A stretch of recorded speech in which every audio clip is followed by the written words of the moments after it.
And we're not going to cover all of the solid stuff that's in the chapters. We're really just going to focus on things that are relevant to molecular orbital theory and maybe some things that would be relevant to you. And we're not really going to talk about amorphous solids. We're going to focus on the crystalline ones. And crystalline solids, that term crystalline means that the atoms, ions, or molecules are packed into regular geometric arrays within a structural unit called the unit cell. So the unique thing about crystals, so here we're going to talk about this, is that there's a unit cell. And that unit cell is a unit that repeats throughout an entire crystal structure. So there are different types of crystal unit cells. I'm going to show you a bunch of them. So this is a figure in your textbook. You basically, if you assume that there's an atom on each one of these corners, you can have a cubic, a tetragonal, an orthorhombic. There's a bunch of different types of unit cells that you can have that repeat. You can think of them repeating infinitely in any direction. And that's what gives a crystal its crystalline properties, is the fact that there's this unit cell that repeats throughout the whole thing. And when we talk about crystals, we're going to talk about atoms, ions, or molecules being hard shells. So we're going to make an assumption that atoms, ions, or molecules are hard shells, although this is not really true, or hard spheres. So you have to keep in mind that we're using a model that isn't actually true. It's useful in a lot of cases, but in some cases it fails. And the positions of any of the atoms, ions, or molecules are defined as lattice points. So now I just want to take a moment and talk about why we care about this. The different lattice structures in a solid will give you different macroscopic, magnetic, and electronic properties. So we can observe macroscopic properties that are defined by the actual microscopic structure of a metal or a solid. It doesn't have to be a metal. And it depends on what the unit cell is, what the lattice points look like. So we have simple structures, and this is when I'm going to pull up my PowerPoint slide. So the simple structures, there's only 3 of them that I want you to know about. You might have covered this stuff in general chemistry, but some of you haven't. So we just treat these balls up here just like you can assume that they're either an atom, an ion, or a kind of a small molecule. And if you have a structure that looks like this is called the primitive cubic structure, and it's where one of those spheres is on each corner of a cube. So the unit cell that repeats is not this whole thing here on the left, but it's actually everything that's inside of the cube, which is only part of that sphere. So this is your unit cell that would repeat infinitely. And the layer sequence basically is just that you have 4 balls on top of each other and then they stack evenly. So this is not the structure that most metal ions take. If you think of these balls, like if you think of metal ions as balls and you had ball bearings and you just filled up the bottom of a tray of ball bearings and then you added enough to make a second layer, they wouldn't lay on top of each other like this. See how these 2 are directly on top of each other? That's not how ball bearings behave, and that's not how metals usually behave either.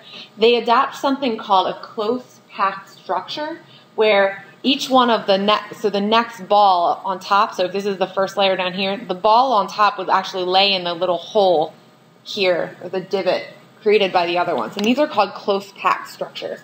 So one type of close packed structure is called the body-centered cubic. And this is similar to the cubic, where there's a sphere on each corner of the cube, but there's also one in the middle. So this is a close packed structure. And then the unit cell would look like this. And then a face-centered cubic is another close packed structure. And this is where you have, again, one of the spheres on each corner of the cube. And instead of a sphere in the center, you have one sphere on each face of the cube.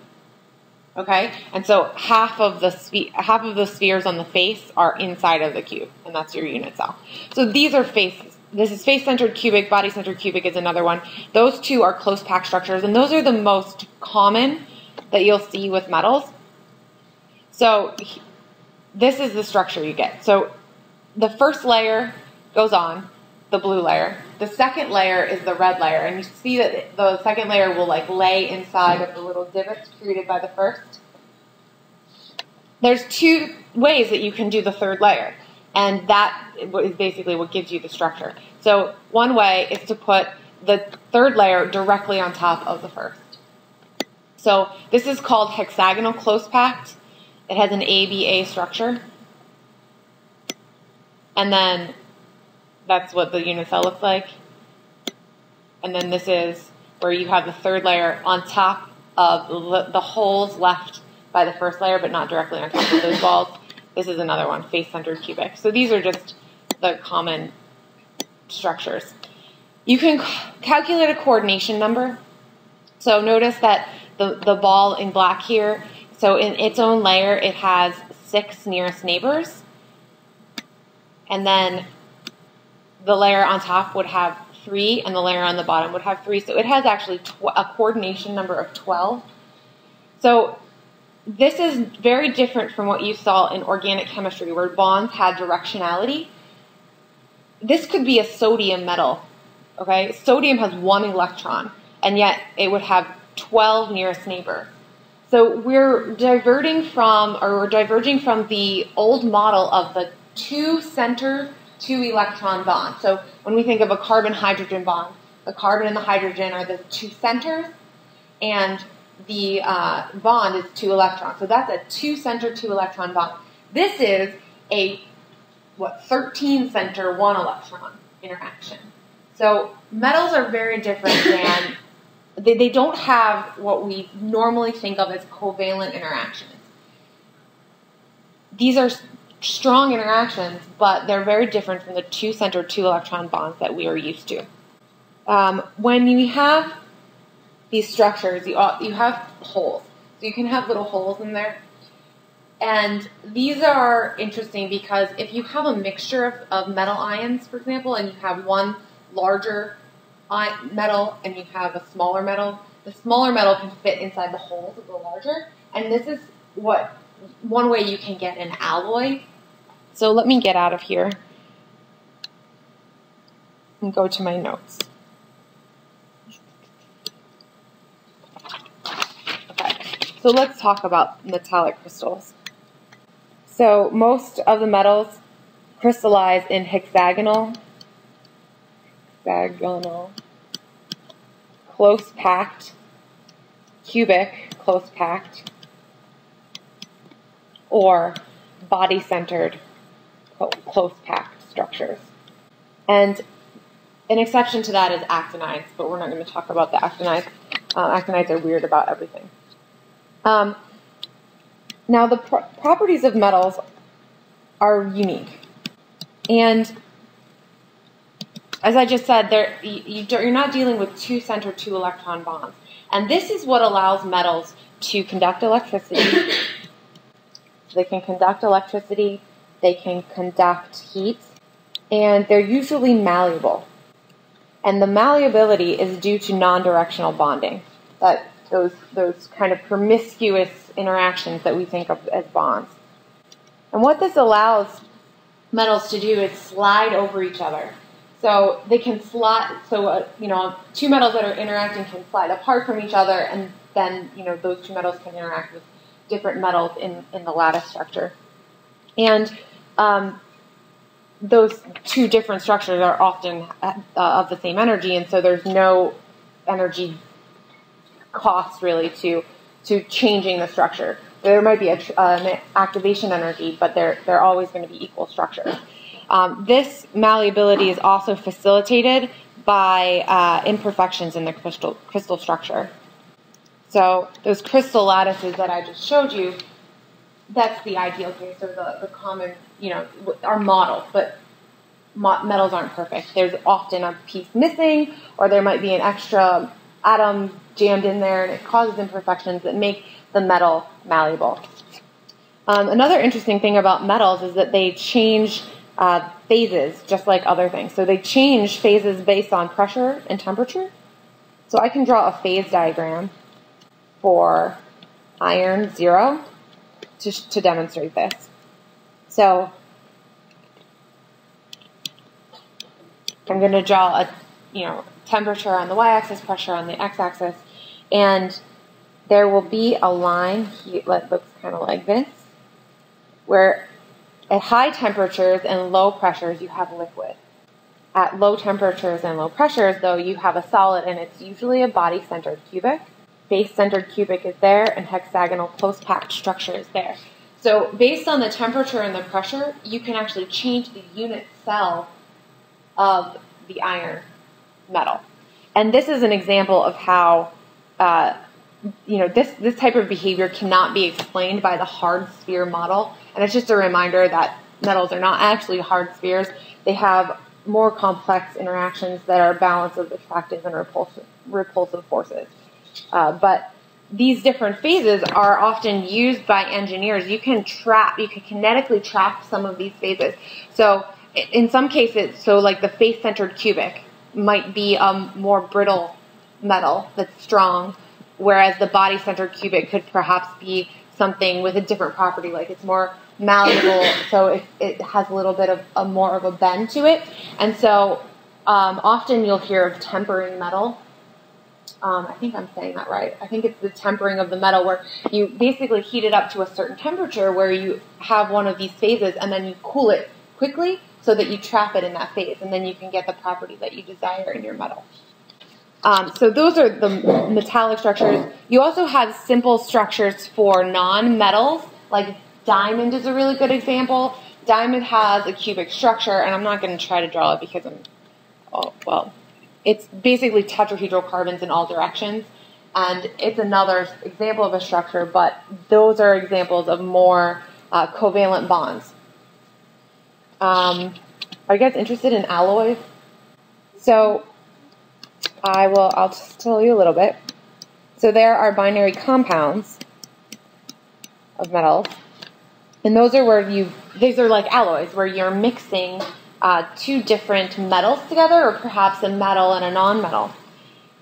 And these binary compounds can often have different unit cells from the pure metal. So the structures depend on the relative sizes of the atoms and the molecules and ions that are in the structure, and it also depends on the relative ratios of cations to anions. So the relative sizes of the atoms and ions and molecules matter, and it's because if you're mixing two atoms of the same size, you will have a different type of alloy than if you are mixing atoms of different sizes. Atoms of the same size, like one type of atom might replace another in the lattice structure, so it'll actually replace one of the atoms. Whereas if the two sizes are very different, the smaller atoms will fit into the holes in the larger atom's lattice structure.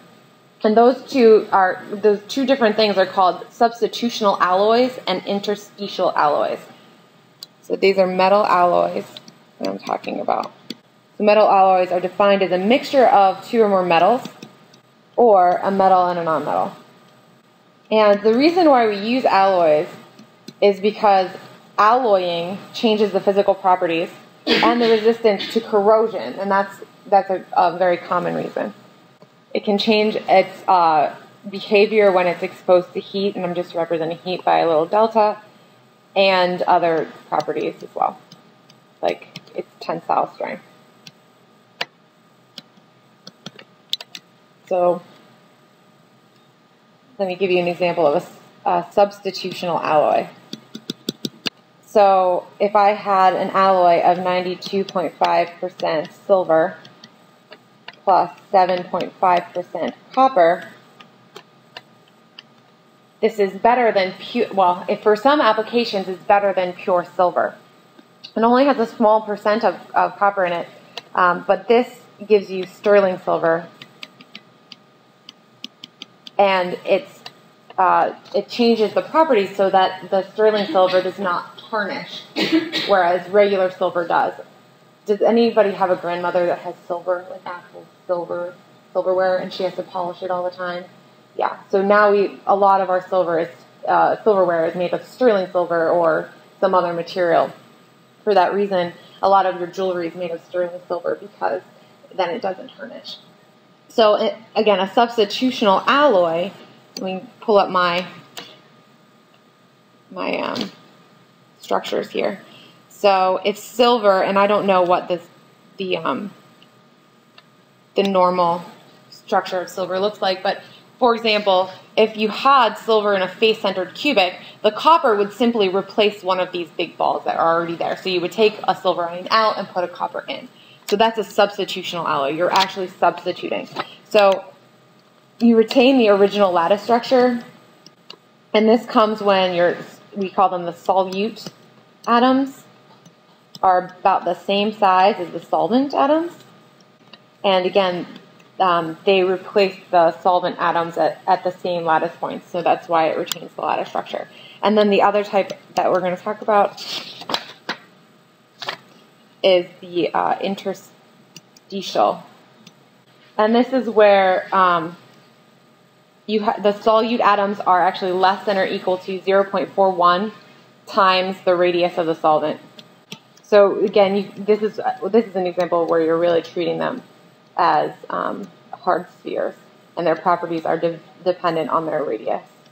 So an example here is carbon steel, which is a mixture of carbon plus iron. And depending on the ratio of carbon to iron, you can get different properties. So if you have 0.03 to 0.25% of carbon in your iron, this is used for steel sheeting. So it's strong and bendable. If you have 0.25 to 0.7%, this is very strong and not very bendable. It's more brittle. You have bolts, screws, machine parts. When you have more carbon, 0.8 to 1.5%, this is the strongest. This is what is used for cutting and drilling tools. So when they're drilling oil wells or when they're drilling through rock, this is the material that they use because it's very strong. And I'm sure you've heard of galvanized steel. So this is just carbon steel coated with zinc to avoid corrosion because the carbon doesn't really help it at all with the corrosive nature of iron. And then you can get mixtures of these two, substitutional and interstitial. So stainless steel is an example of that. And that's just carbon steel plus chromium. That's what stainless steel is. And then the steel used in railroads is carbon steel plus magnesium. So you can add other, it doesn't just have to be two compounds, it can be more.